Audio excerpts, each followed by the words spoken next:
Hi everyone, my name is Nicole Felix-Tovar and I'm currently a sophomore at Emory University, and this is our presentation on sleep and its impact on health through the Center for the Study of Human Health.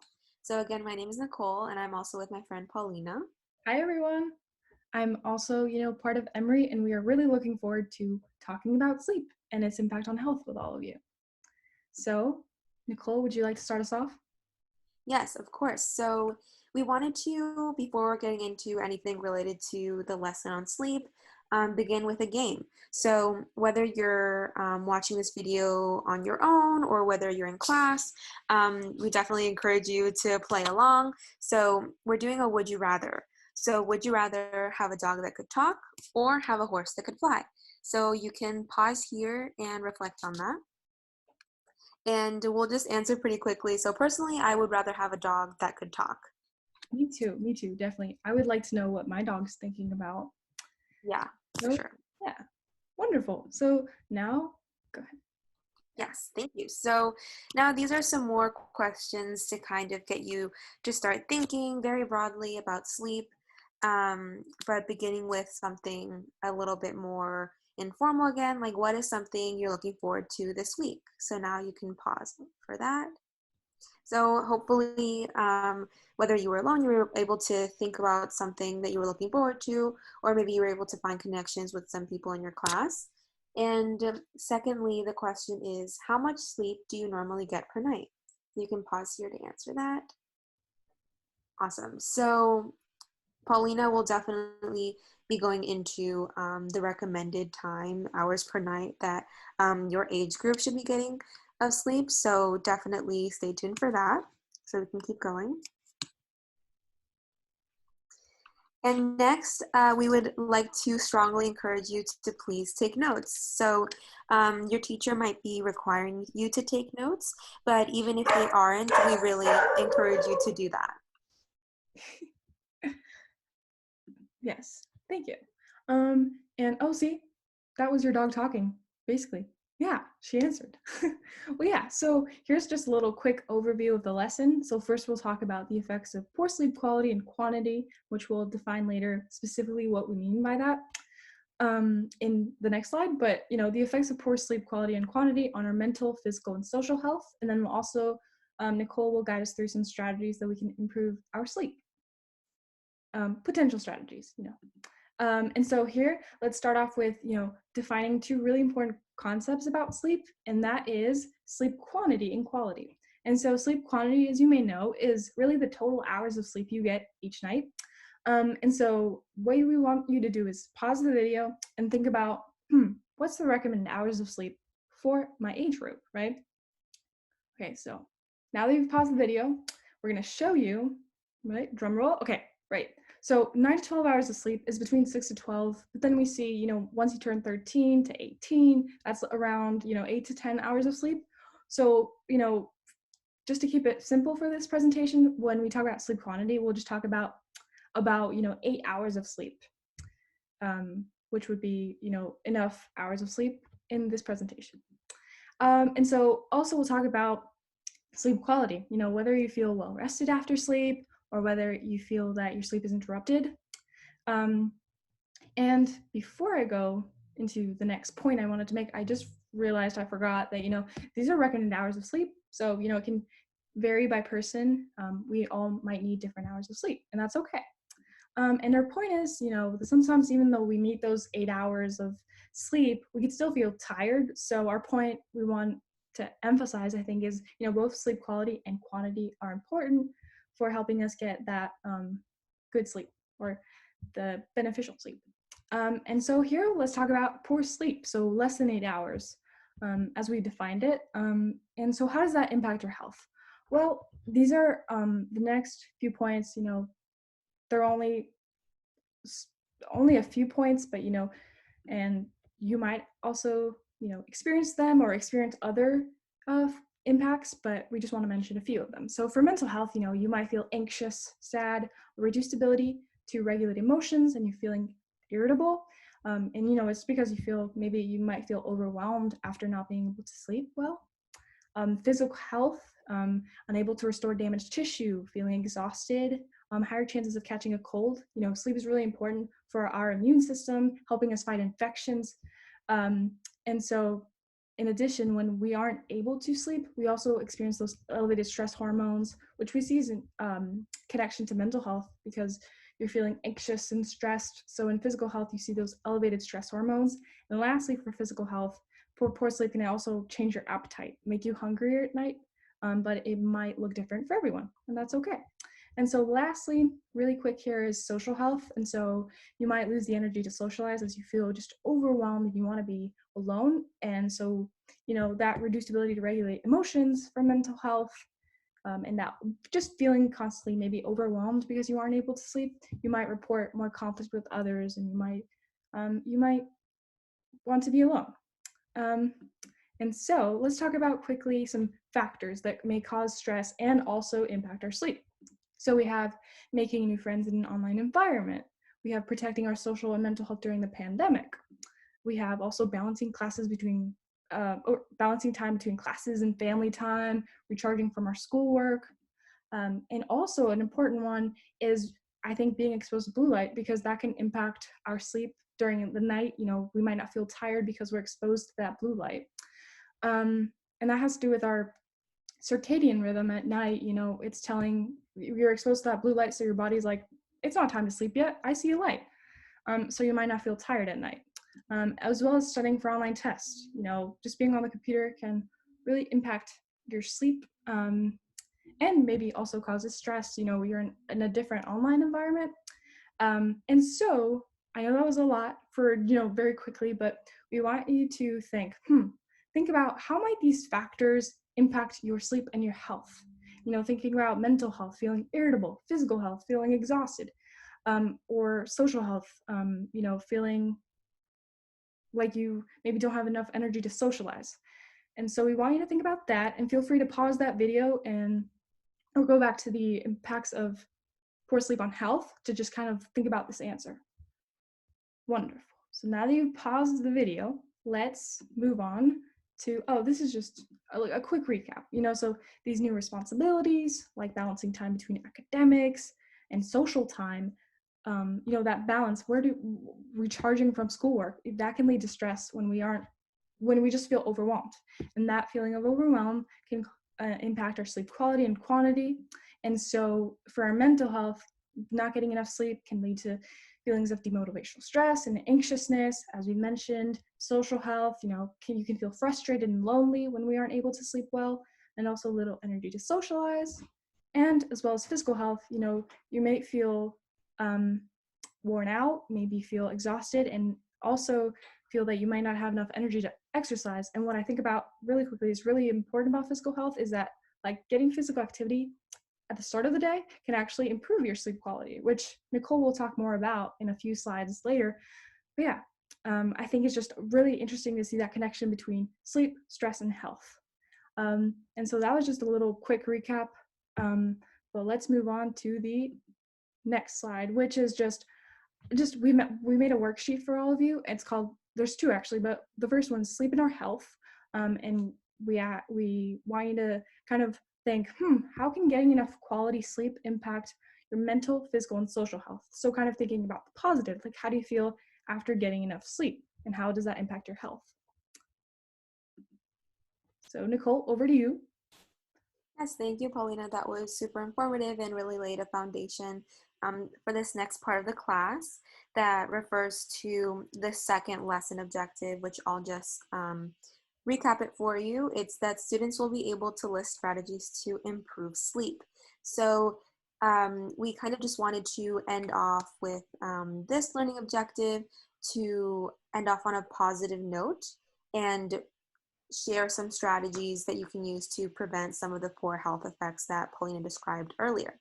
So just to start off with a very interesting statistic, which you see on the screen, is that parent report data from the 2014 Sleep in America poll by the National Science Foundation revealed that 75% of youth keep at least one type of electronic device in their bedroom. And I definitely have at least one electronic device in my bedroom, especially my phone. So I'm sure many people could probably relate to that. And this poll also found that 28% of school age children, which is the age group that you belong to, being in middle school, and 57% of teenagers, which you're very close to being a teenager, who leave an electronic device on in their bedroom after bedtime obtained less total sleep and had lower sleep quality. So both less hours of sleep and also less quality. So they didn't get enough sleep and also didn't feel that the sleep was really beneficial to them because of the technology.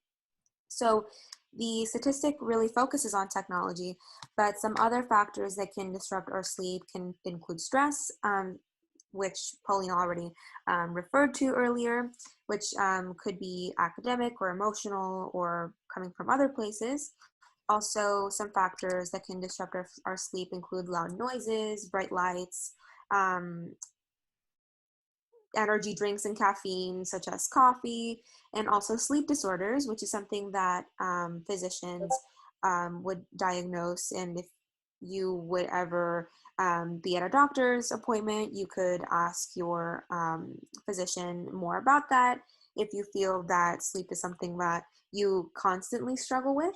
So that's something we just wanted to put out there as well. And definitely something else is not having a set rhythm or a set schedule for your sleep. So not waking up and sleeping at the same time each day, which is something that is very tough to do, especially on the weekends when you have more time and you want to stay up later and wake up later.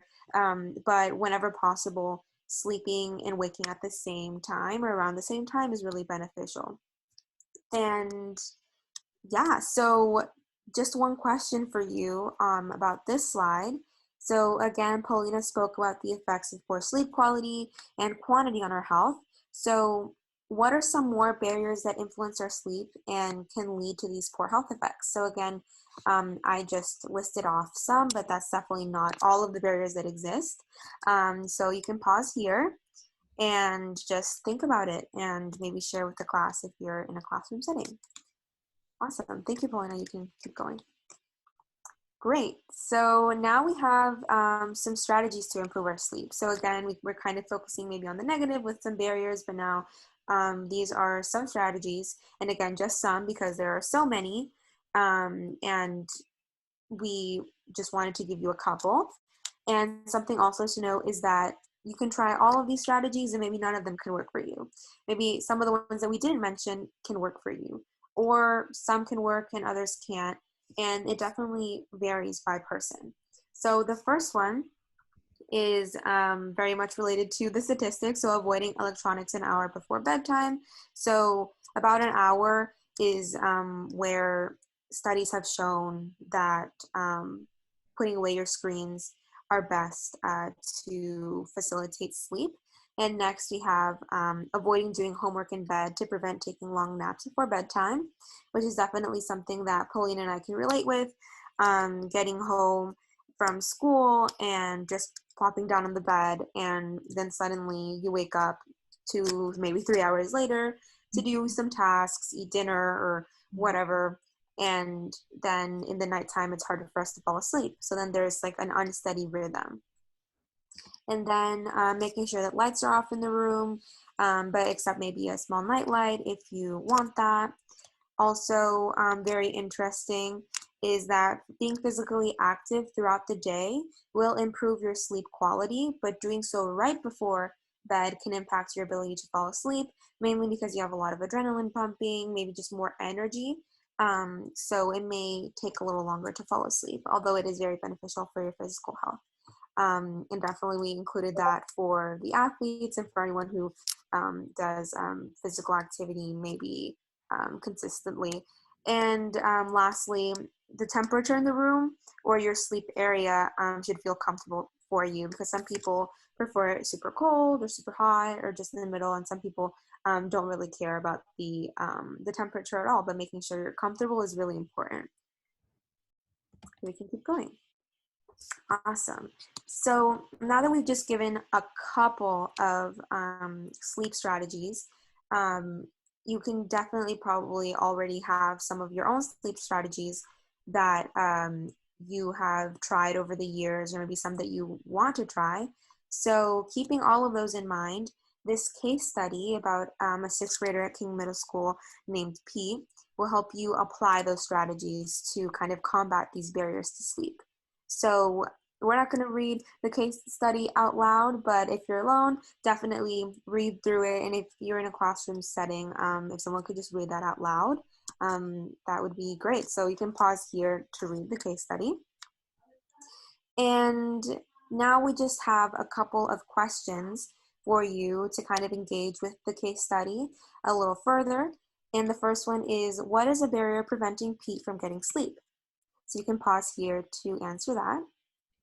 So just in two examples of barriers that we see in the case study is that Pete has this street light shining on the bed, probably like in his face. Also listening to a lot of noise because his sister is watching YouTube in the next room. So you may have pointed out maybe some other things that could be going on. And another question that we have for you is, what strategies do you suggest Pete try to improve their sleep? So you can pause here to answer that. And there are so many different strategies that you can try. Um, there, you probably can get really creative with it. And just a couple of examples that we have is maybe getting some curtains to block out the window to make sure the light from the street doesn't shine in too brightly. Also, maybe going over to his sister and either asking her to not play the YouTube video so loudly, or better yet, to maybe not watch YouTube so late into the night so that she could also get a good night's rest and also feel refreshed in the morning. So taking it as an opportunity to also give advice to help his sister out. So again, you can be really creative, and those are just a couple examples. So hopefully you found this exercise helpful, and that you engaged more with what we've been discussing this lesson. Awesome. So now we're at the end of the lesson, and we just wanted to recap with a summary of some key things that hopefully maybe you were able to jot down in your notes, or some things that you have in your head that you want to remember. So the first is that sleep quantity is the total hours of sleep you get each night, versus sleep quality is whether you feel well rested after sleep or whether sleep is interrupted. And both are incredibly important. One is not more important than the other. Um, and again, poor sleep can lead to some poor health effects, such as anxiousness, loss of the energy to socialize, more chances of developing a cold because of uh, your immune system not being too strong. And some barriers to sleep could include noise and having the lights on, such as what Pete experienced, using electronics before bed, and a lot more.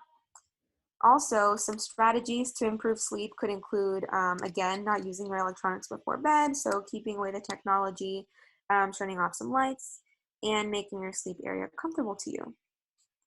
Wonderful. Thank you for that really wonderful explanation of barriers to sleep and strategies or potential strategies. And thank you for that wonderful summary. So I think that concludes the video, right? Oh, my bad. I spoke too soon. Is it okay if I explain the activity? Yeah, so we just made 2 worksheets for you that we hope, will kind of summarize the big main ideas of this. And so our first worksheet is just, how does getting enough sleep impact your health? And, those 3 pillars of health: physical, social, and mental. And then another worksheet we created for you is thinking about, what factors impact our sleep? And is it a strategy to improve my sleep? Or maybe is it like a barrier to my sleep? And so there it is. That does conclude the end of the video. Thank you so much for talking about health with us. I really hope it made sense, and just also, please don't feel discouraged if if you've tried these strategies and they don't work for you. We've also tried these strategies and they don't always work for us. So, and that's totally okay. It's like sleep is so complex, so impacted by many factors. So thank you. I hope you've enjoyed it. Yeah, thank you everyone. Bye-bye.